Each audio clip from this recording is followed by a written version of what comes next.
dito is maging aware ang lahat na walang ganyan na nangyayari. Walang mansari na nangyayari po. Walang ganyan. At huwag kayo agad-agad maniniwala.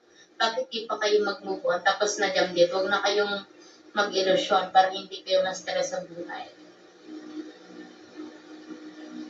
Tsaka bukod lang dyan, I don't blame them. Hindi ko po bine-blame ang mga titas na nagmamahal sa Jamgit kung bakit still hanggang ngayon umasa sila, hanggang ngayon parang nasasaktan sila, ganyan, still hanggang ngayon hoping sila na bumalik. Pero paulit-ulit naman po akong nagsasabi sa inyo kung ano yung totoong score, kung ano yung totoong nangyayari, kung ano yung totoong status ngayon. Pero umaasa pa din sila kasi may mga nagsasabi ng kasinungalingan sa kanila. Diba? May nagpapaasa sa kanila. Hello, Tita Niknik. Kaya nakakalungkot na pati sila, para sa akin, inosente ko sila dito eh. Kasi nagmamahal lang sila sa Jomdit. Diba?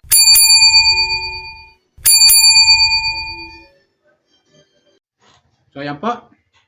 Dito naman pa ako, mga viewers ko. Welcome po kayo sa aking YouTube channel, Randy Channel. Pag-subscribe, like and share, comment sa aking video upload. Okay? Hayaan nyo muna pati kayo ng mga umaga, mga tanghali, mga gabi sa inyo lahat. Sana po nasa mabuti yung kalagayan at palayo sa karamdaman. Lalo-lalo na yung mga OFW natin dyan sa abroad. Kumusta po kayo dyan? Sana po kayo pahig na mundo na roon. Sana po nasa mabuti yung kalagayan at malayo sa karamdaman. Okay? So, tuloy tayo. Itong upload ko ay patungkol doon sa na-upload kong video upload ni Busumidit na kamakailan. Ito ay replay na lang akong nanood sa kanyang live, mga viewers ko. Kasi doon, sa kanyang live, ay meron akong napanood sa kanya, sa sinabi niya, na ito palang Jamdit Love Team, Jamdit Love Team, mga viewers ko, ay ginagamit ng ilan ng mga dating mga dating supporter o founder ng Midit community, mga viewers. Grabe, kawawalang hiya itong mga taong ito, mga viewers ko. Pinaasa nitong mga dating mga founder ng Midit community ang mga senior na mga vulnerable na, mga viewers. Yung mga senior pa mismo, kailang mga biktima, mga viewers. Kaya tuloy, yung mga senior, madali nilang maloko. Dahil ang akala ng mga senior, mga viewers ko, mayroon pa rin Jamdit Love Team. At ang ginamit nilang dahilan, nitong mga manluloko na mga, siguro mga dating founder ito ng Jamdit Love Team, ang dahilan ng kailang panluloko, ay meron daw mansari na magaganap. Kaya sila nagsusulisit ng pera para gamitin doon sa mansari. At may naganap daw na mansari ayon di umano kay Busumidit na hindi niya alam na mayroong naganap na 8-month mansari na hindi niya alam na isinagawa daw nitong mga manlulokong mga founder o dating mga founder ng Midit community na ngayon ay wala na sa Midit community.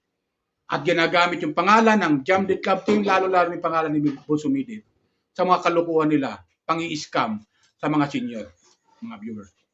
Grabe, ano?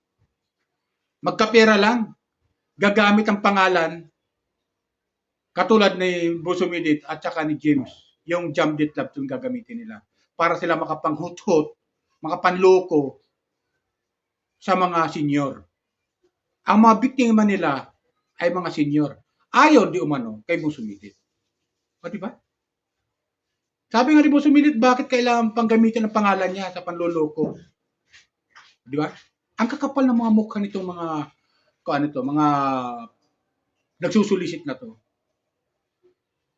Diba? Ang kakapal ng mukha. Grabe. Kaya doon sa comment section, napanood natin, sabi, wag mong hayaan Bidit na gamitin ang pangalan mo sa panluloko nila at pangunguha, pagsusulisit ng pera. Pag napatunayan mo na ginagawa nila yan, pwede mong kasuhan. Totoo naman yan. Totoo yan. Pwede kasuhan ni Busumidit kung mapatunayan niya kung sino ito yung mga nagsusulisit na ginagamit ang kanyang pangalan. Kung ano tawag ito,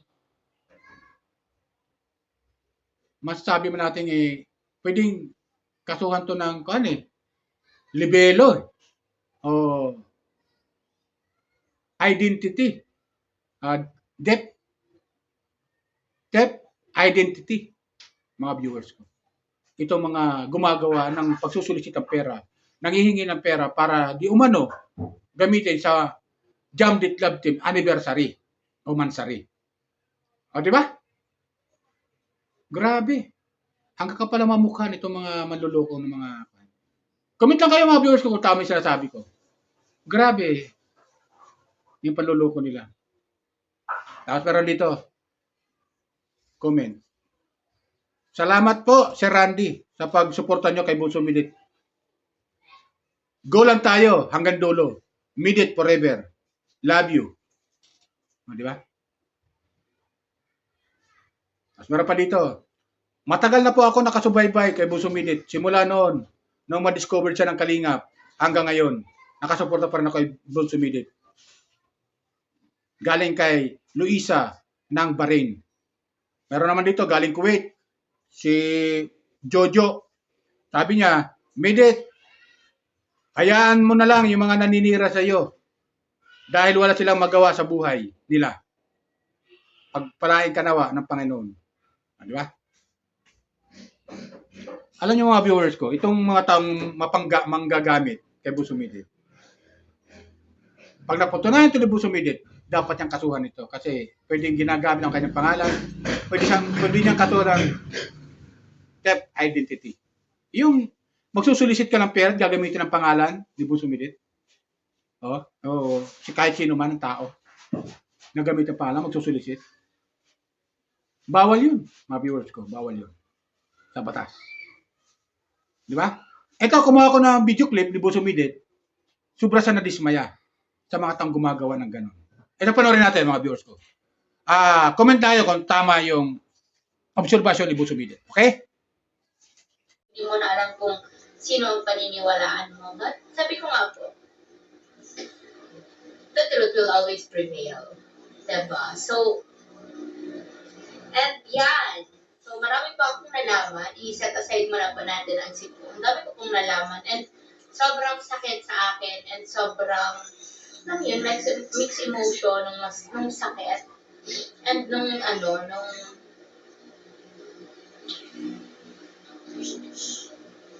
lungkot para sa mga seniors.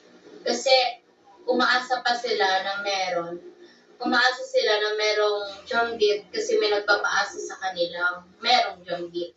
And hindi po natin alam dito sa loob ng community, and even ako, hindi ko alam na nag-celebrate pala ng 8 months nang hindi ko alam. And nag-collect ng pera sa community, sa mga seniors. Ito po ay hindi dahil sa perang nakolekta, 19,000 mahigit. Ito po ay hindi regarding doon. Hindi importante yung pera pero ang pinaka-importante dito, yung bakit kailangang lokohin ang mga seniors. Para saan? Diba? Bakit ganon? Diba? Bakit kailangang utuin ang mga seniors? Bakit kailangang pagmukaing tanga? Diba? Nakakalungkot. Dinaan ko lang po kanina sa tawa-tawa, pero grabe. Grabe po yung mga, alam mo yung nag-open up sa akin sa mga nangyari. Yung mga titas na kausap ko kanina na gano'n. Na hindi ko alam na ginagamit pa rin pala ako sa mansari na yan, na wala namang mansari na nangyayari. And even po dito, naging open ako sa inyo na wala na. Close book. Pero, hindi ko alam kung papangalanan ko ba Pero may paniwala sa mga seniors na meron pa rin Jamdit kasi alam nilang grabe yung pagmamahal sa Jamdit. Diba? Kaya nakakalungkot na yun, after makolekta yung pera, sinabi na papunta na dyan, ganito ganyan, nagbibihis lang. Tapos nung kinahapunan na, wala na. Wala na daw masakyan. Diba? So, bakit? Bakit kailangan ng ganun? Diba? Hindi ko po ito binibring out. Hindi para anuhin regarding dun sa pera. Hindi po. Ang ano ko dito is maging aware ang lahat na walang ganyan na nangyayari. Walang mansari na nangyayari po. Walang ganyan. At huwag kayo agad-agad maniniwala. Bakit di pa kayo mag-move on? Tapos na jam dito. Huwag na kayong mag-ilusyon para hindi kayo ma-stress sa buhay. Tsaka bukod lang dyan, I don't blame them. Hindi ko po bine-blame ang mga titas na nagmamahal sa Jamgit kung bakit still hanggang ngayon umasa sila, hanggang ngayon parang nasasaktan sila, ganyan, still hanggang ngayon hoping sila na bumalik. Pero paulit-ulit naman po akong nagsasabi sa inyo kung ano yung totoong score, kung ano yung totoong nangyayari, kung ano yung totoong status ngayon. Pero umaasa pa din sila kasi may mga nagsasabi ng kasinungalingan sa kanila. 'Di ba? May nagpapaasa sa kanila. Hello, Tita Niknik. Kaya nakakalungkot na pati sila, para sa akin, inosente ko sila dito eh. Kasi nagmamahal lang sila sa Jomdit. 'Di ba? Mahal lang nila kami. Pero ang problema, ginagamit na po sila ng mga taong hindi ko alam kung anong motives para gawin yun. Hindi ko po alam. Ayoko po dito magsalita ng masama, magsalita ng kasi hindi ko po alam kung ano ang motibo para magganon.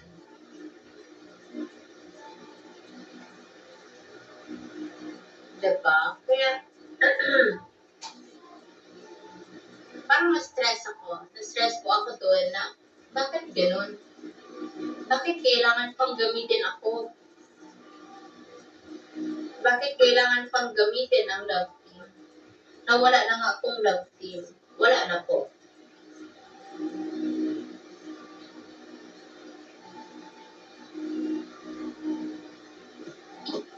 So, yun. Nakakasad lang. Oo nga po, kawawa talaga ang mga seniors. Grabe. Tapos pinagsasalitaan pa sila ng masasama. Grabe. Tapos noon, ang laging sinasabi sa akin, wag niyong tapusin ang Jambit kasi kawawa naman ang mga seniors, kawawa sila, ganito, ganyan, grabe yung pagmamahal nila. Kung totoo pong tawag dyan, kung totoo pong ang kalagayan or ang seniors, mararamdaman ng seniors, ang totoong iniisip nyo, bakit nyo yun gagawin? Diba? Bakit kailangang utuin sila? Sabi sa inyo, grabe po yun, yung tawag dyan, yung messages sa akin nung nakaraan na i-check mo yung message, ganito, ganyan, kasi may message daw. Yun pala, inuutusan lang ang mga senior na i-message ako. Pinapaniwala ang mga seniors na still may connection, may pa din, communication pa din, kahit wala na. Hindi po, hindi si Jam ang nagpapaasa. Iba. So, kung totoong concern sa seniors, bakit sila pagmumukhaing tanga at bakit sila lulukuhin?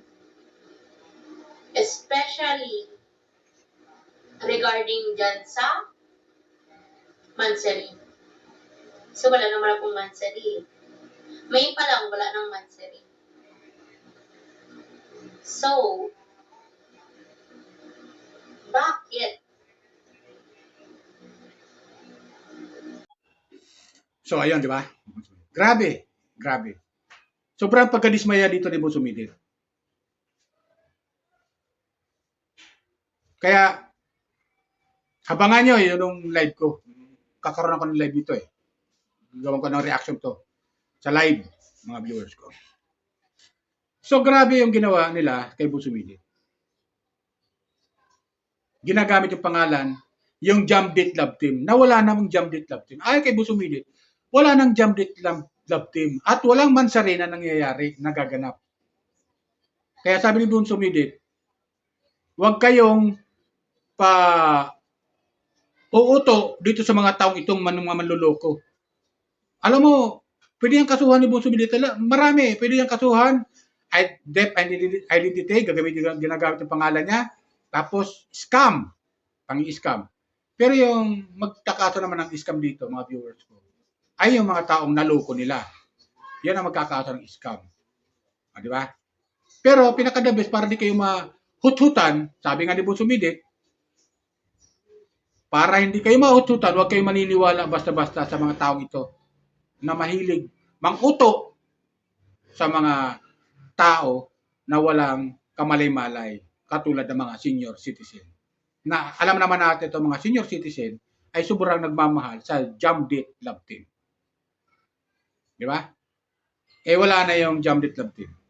Pero itong mga taong mga ginagamit yung Jam Date Love Team ay tuloy-tuloy pa rin ang pangungulikta ng pera para lang sa sarili lang kapakanan. Di ba? Sa panloloko, ginagamit yung Jam Date Love Team. Di ba? Masyadong makakapal ang mukha nitong mga taong ito. Kaya huwag tayo maniniwala. At yung mga senior citizen na inuuto nila, sana sa susunod huwag kayong paluloko sa mga taong ito. Dahil uulit-ulitin nila ito. Gagamitin nila yung pangalan ni Boss Umidit at Jam Date Love Team. Gagamitin nila sa panloloko. Pero mo sabihin na, andyan na, parating na. Nung walang dumating, hapon na, ipinangsabi daw, dito mga manloloko na to, dahil marami nga nag-attend at siguro naghintay, bakit wala si Umidit? Ba't wala pa hapon at gabi na? Ang dahilan daw nitong mga manloloko na to ay walang masakyan si Boss Umidit kaya hindi nakarating. O, di ba? Mga wise itong mga manloloko, di ba? Mga viewers ko. Grabe ang mga panloloko nila eh. Gagawa na ng dahilan para mauto nila yung mga senior na naniniwala na mayroong Jam Date Love Team pa rin at may mansari na magaganap. Di ba mga viewers ko? Grabe yung mga panloloko nito mga taong ito. Ang kakapal ang mga mukha. Gumagawa ng pagkakapirahan para sa sarili lang kapakanan, makapanghutot lang sa kapwa, gagawin lang lahat. Makapanghutot lang. Lalo-lalo na sa mga senior. Na itong mga senior na to, sobrang nagmamahal sa mga love team, lalo na sa Jam Date Love Team. Na sobrang nagmamahal. Tapos, niloloko nito mga bugok. Sorry for the word na mga bugok na dati siguro to mga founder ng Jam Date Love Team at organizer ng Jam Date Love Team na wala na sa immediate community. Pero hanggang ngayon, ginagamit pa rin si Umidit at yung Jam Date Love Team sa panloloko nila. Magkahutot lang ng pera sa mga miyembro ng immediate community. Di ba? So yan sa akin mga viewers ko. Hanggang dyan lang ang aking video upload. Paalala ko lang ulit, baka merong nanonood dyan. Pakiusap lang po, pakisubscribe lang po, like and share and comment dito sa aking mga video upload. Subscribe lang po kayo. At pakishare na rin para mabigyan o mapalalahanan, mabigyan ng babala yung mga tao na mga tagahanga ni Boss Umidit na sana hindi sila maloko na mga founder na dating itong mga manloloko, taong ito, na baka panghutot ng pera sa kanila na ginagamit yung Jam Date Love Team na wala na ang Jam Date Love Team na ayaw kay Boss Umidit. O, di ba? So, yun lang sa akin. Salamat sa pag-bisita nyo sa aking YouTube channel at paki-subscribe lang po kayo sa aking YouTube channel. Pag po kayo mag-skip ng ad, kasi may mga advertise na po yung aking video upload.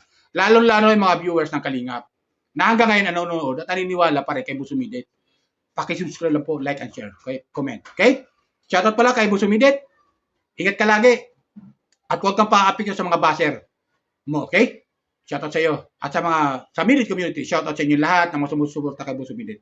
Gawin din sa Kalingap, kay Kuya Bal, Ate Edna, Ate Jack, Ate Kalingap Rab. Shoutout sa inyo. Lalo na sa mga viewers at sa Kalingap partner. Shoutout sa inyo lahat. Okay? Yan lang po. Bye. Ingat po tayo lagi. Pagpalay po tayo ng Pumay Kapal.